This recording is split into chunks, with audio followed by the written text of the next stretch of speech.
펜션은 여러모로 얄궂습니다. 내가 살 집이기도 하지만 남들에게 방을 빌려주는 역할도 해야 하죠. 이러다 보니 내 마음에는 드는데도 예약이 뜸한 곳도 있고 정반대인 펜션도 있습니다. 사업적인 관점에서만 보면 후자가 훨씬 낫죠. 저도 자주 겪지만 펜션을 짓는 과정에서 마음에 든다고 좋아 죽다가도 막상 문을 열고 손님이 없으면 온갖 원망을 듣습니다. 하지만 못마땅한 눈초리로 바라보던 주인조차 문을 열고 예약이 줄을 이으면 언제 그랬냐는 듯이 살갑게 굽니다. 펜션 사업이 힘든 이유도 이런 얄궂은 성격 때문이죠. 집 짓는 일도 문제지만 설계도 만만치 않습니다. 지역의 건축사무소는 어딘가 미덥지 않고 대도시의 유명한 건축사무소는 설계 비용이 턱없이 비싸죠. 더 큰 문제는 정작 집을 다 짓고 나서 보면 머릿속에 그렸던 모습과는 딴판인 경우도 많다는 점입니다.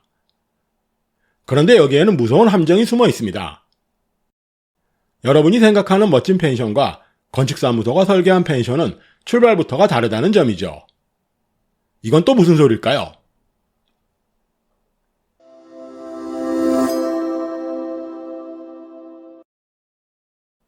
우리는 부푼 꿈을 안고 건축사무소를 방문해 자신이 구상한 펜션을 열심히 설명합니다. 하지만 얘기를 듣는 쪽의 머릿속엔 기껏해야 단독주택 아니면 숙박업소밖에 떠오르지 않는다는 게 문제죠. 어쩌면 출발점이 다르다는 건 당연할지도 모릅니다. 펜션은 건축법상 단독주택 아니면 숙박시설일 뿐입니다. 그래서 건축사무소는 단독주택이나 숙박시설이라는 전제하에 설계를 시작하죠.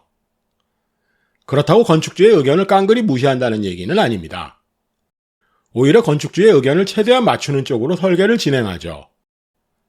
그래서 완성된 펜션을 바라보면서 누군가를 탓하기도 어렵습니다. 제가 펜션 시장을 조사한 지 10년이 훌쩍 넘었습니다. 장사가 잘 되는 펜션은 많지만 기억에 남을 만큼 독특한 구조의 펜션은 손에 꼽을 정도였습니다. 하지만 장사가 잘 되는 펜션조차 몇 년만 지나면 손님이 뜸하더군요. 펜션 사업에 이러쿵저러쿵 말이 많은 이유도 바로 이런 점 때문이죠. 하지만 기존의 틀을 깬 독특한 펜션들은 제법 오랜 기간 꾸준히 돈을 법니다. 그렇다면 남들과 전혀 다른 펜션이 손쉽게 만들어지지 못하는 이유는 뭘까요? 건축사무소의 잘못일까요? 건축업체의 역량 탓일까요? 단정짓기 조심스럽지만 펜션 설계를 의뢰한 우리의 책임도 크다고 봅니다. 펜션을 단독주택이나 숙박시설로만 바라보는 건 건축사무소만은 아닙니다. 설계를 의뢰하는 쪽도 마찬가지죠. 무언가 독특한 구조를 제안하면 열의 아홉은 방은 춥지 않을까요? 손님들이 불편하지 않을까요? 관리가 힘들지 않나요? 같은 반응을 보입니다. 차라리 유명한 풀빌라나 장사가 잘 되는 펜션과 흡사하게 만들어달라고 합니다. 이러니 무언가 특별한 펜션이 만들어지긴 힘들죠. 건축사무소나 건축업체, 인테리어 회사는 건축주의 주문이나 요구에서 한 발짝도 벗어나려고 들지 않습니다. 장사엔 관심도 없지만 주인들 눈밖에 나면 괜히 골치만 아파서 그렇죠. 실제로 전국에 있는 4만여 개의 펜션 중에 60-70%는 단독주택과 흡사하고 나머지 20-30%는 모텔이나 콘도미니엄과 닮은 꼴이죠. 나머지 10%는 기이하기 짝이 없는 모습으로 지어진 곳들입니다. 우리가 흔히 떠올리는 근사한 휴양지의 고급 별장 같은 분위기의 펜션은 전국을 통틀어 1% 안팎에 불과합니다. 제가 펜션 업계에 발을 디딘 지 15년 가까이 되었지만 단 한 해도 불황을 얘기하지 않은 적은 없습니다. 펜션을 오래 운영한 분들의 증언에 따르면 2000년대 중반부터 내리막길이라고 다들 아우성을 쳤다고 하더군요. 그런데도 여전히 한 해에 2-3천 개의 펜션이 새로 문을 엽니다. 과연 이런 현상을 어떻게 설명해야 할까요? 이전 영상에서 펜션의 트렌드가 바뀌었다는 말을 자주 썼죠.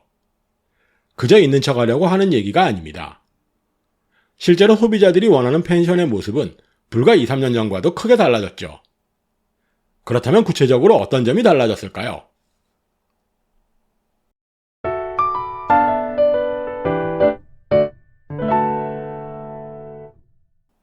이제는 단순히 숙박을 목적으로 펜션을 예약하는 사람은 점점 줄어들고 있습니다. 여전히 단체로 몰려가 술판을 벌이고 시끌벅적하게 노는 사람들도 있긴 합니다. 하지만 이런 식의 단체 펜션은 점점 사라지고 있죠. 그동안 풀빌라가 누린 큰 인기는 물론이고 최근에 감성숙소라는 이름을 붙인 독채 펜션의 예약률이 높은 것도 바로 이런 배경 때문입니다. 이런 주장은 개인적인 추측이나 주장은 아닙니다. 시장조사를 통해 구체적인 수치로 확인할 수 있죠. 숙박 목적으로 펜션을 찾는 사람들은 점점 줄어들고 키워드 광고나 예약 대행만으로는 객실을 채우지 못하는 이유도 달라진 소비자들의 태도가 결정적인 원인입니다. 이제는 온라인상에서 핫플레이스라고 불리는 펜션에만 사람이 몰리죠. 핫플레이스의 조건은 뭘까요?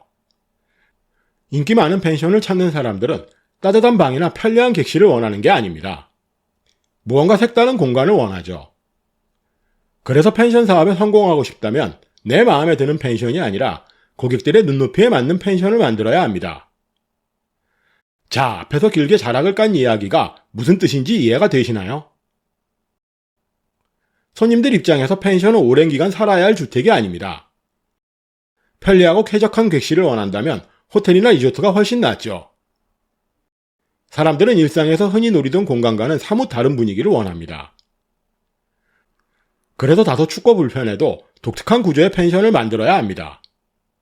하지만 실상은 어떤가요? 2인실은 침대 하나가 덩그러니 놓인 방 한 칸에 욕실 하나, 싱크대 하나가 전부입니다. 조금 큰 방도 침실과 거실, 주방과 욕실로 나눈 원룸이나 다세대 주택과 똑 닮았죠.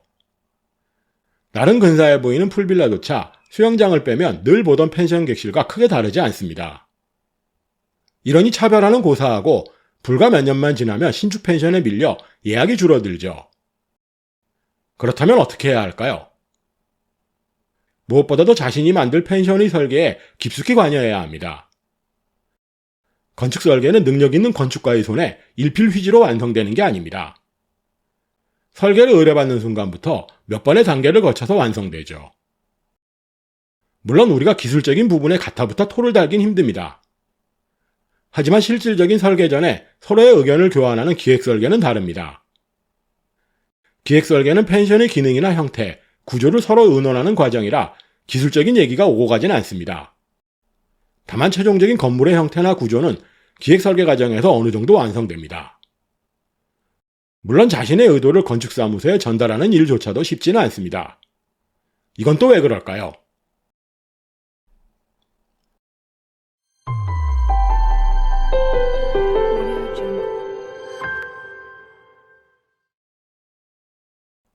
공사가 마무리될 때쯤 이럴 거라고는 예상도 못했다라며 푸념하는 분들이 꽤 많습니다.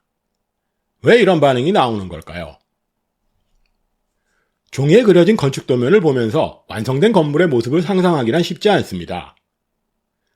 건축 현장에서 일하는 사람들조차 마찬가지죠. 속속들이 도면을 깨고 있는 사람은 거의 없습니다. 저 역시도 마찬가지죠. 평면도 정도만 제대로 읽을 줄 알지 백은도나 전기, 설비 도면은 까막눈입니다. 이러니 난생 처음 집을 짓는 건축주로서는 도면을 보고 완성된 건물을 떠올리기란 결코 쉽지 않습니다. 모든 건축사무소가 그렇다는 건 아니지만 의뢰받은 펜션을 몇 날 며칠 머리를 싸매가며 설계하진 않습니다.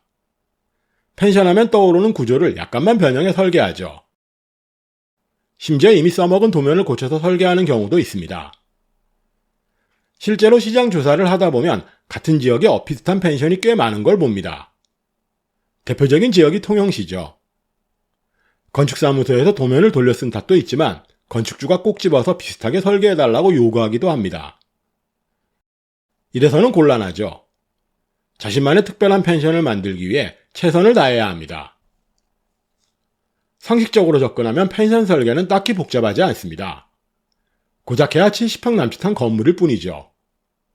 규모가 제법 큰 펜션도 마찬가지입니다. 비슷한 구조의 객실 여러 개로 덩치만 커졌을 뿐 내용은 별반 다르지 않습니다. 펜션의 객실은 침실과 거실, 주방과 욕실로 이루어져 있죠. 여기에 서비스 공간과 부대시설이 더해집니다. 우리가 고민해야 할 건 건물의 생김새가 아닙니다. 객실의 구조와 형태에 집중해야 합니다.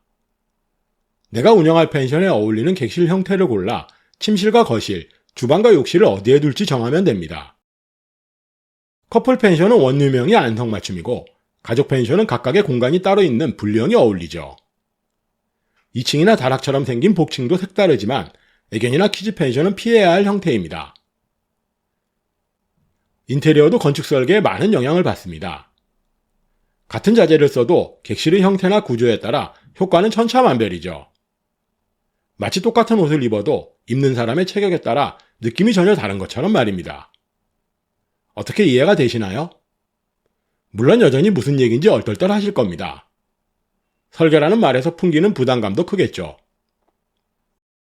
그동안 저희는 2권의 펜션 관련 도서를 출간했었습니다. 그리고 작년부터 수익형 펜션의 기획 설계를 주제로 또 한 권의 책을 준비하고 있었죠. 하지만 이미 탈고를 마친 원고를 뒤엎기로 하고 출간을 잠시 미뤘습니다. 대부분 내용은 이미 블로그를 통해 소개했지만 말과 글로 건축이나 인테리어를 설명하긴 쉽지 않더군요. 독자분들의 눈높이를 착각한 실수도 범했죠. 그래서 이번 영상부터 수익형 펜션의 기획 설계를 다시 정리하기로 했습니다. 횟수를 정해놓은 건 아니지만 앞으로 몇 달 동안은 기획 설계를 주제로 이야기를 이어나가 볼까 합니다. 한 가지 주제를 정해 최대한 알기 쉽게 설명해 보도록 하겠습니다. 아마 오늘 소개한 내용이 무슨 소린지 금세 이해가 되지는 않으실 겁니다. 하지만 앞으로 이어질 내용을 꾸준히 시청하시다 보면 어느 순간 여러분 마음에 드는 수익형 펜션의 기획 설계를 어렵지 않게 해내실 거라고 장담합니다. 우선 다음 영상에서는 기획 설계의 첫 번째 편으로 각각의 테마에 맞는 객실의 구성 요소에 대해 알아보도록 하겠습니다. 오늘도 긴 영상 시청해주셔서 대단히 감사합니다. 지금까지 펜션 프로젝트 팀 로직이었습니다.